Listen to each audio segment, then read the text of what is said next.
Okay, this one is about prisons and psychiatrists in prisons. Now, let's keep in mind that these people wish to bring in more psychiatry into the world. So the articles reflect outcry for more mental health services, especially for prisoners. Let me read this short article real quick.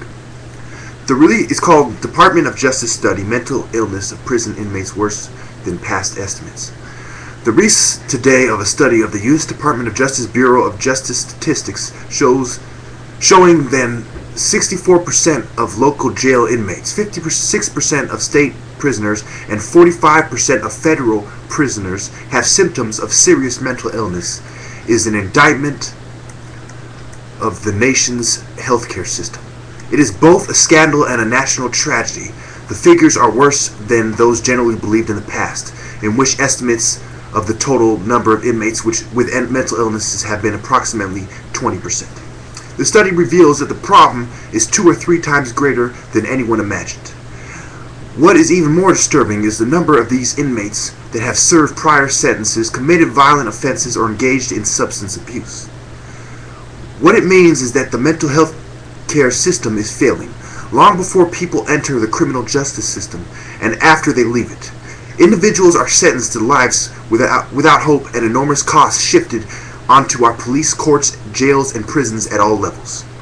Unfortunately, Americans should not be surprised. In a comprehensive survey of state mental health care systems released this year, the national average was a D.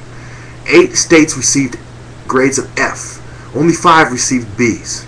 States are failing to invest in providing adequate mental health care. Skipping at the front ends leads to results like those reflected in this report. Okay, now, notice who makes the report. The Department of Justice. And the people who interpret the report are interpreting this report that as such.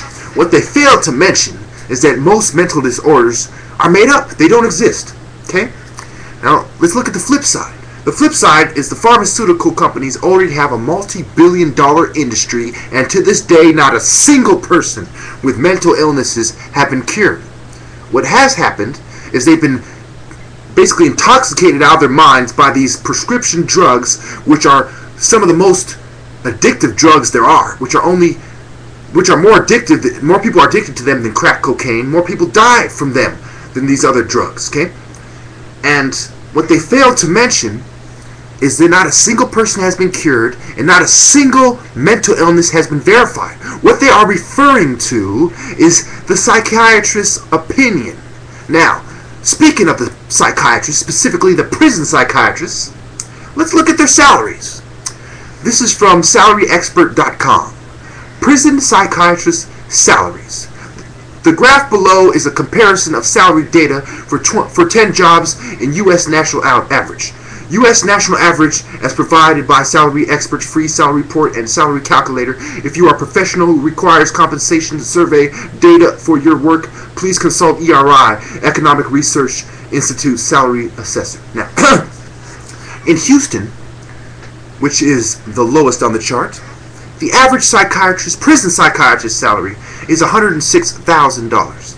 In Chicago, $107,000. In Atlanta, $157,000. In Dallas, Texas, $212,000. In Manhattan, New York, $191,000. In Phoenix, Arizona, $221,000. In Charlotte, North Carolina, $256,000. In Miami, Florida, $193,000.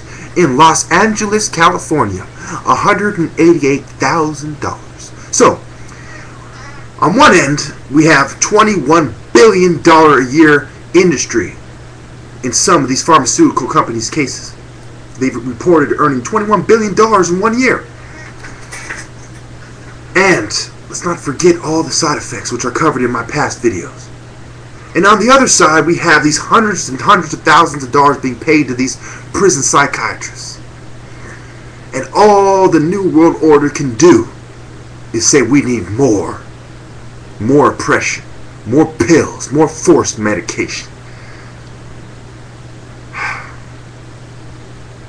It is quite sad indeed.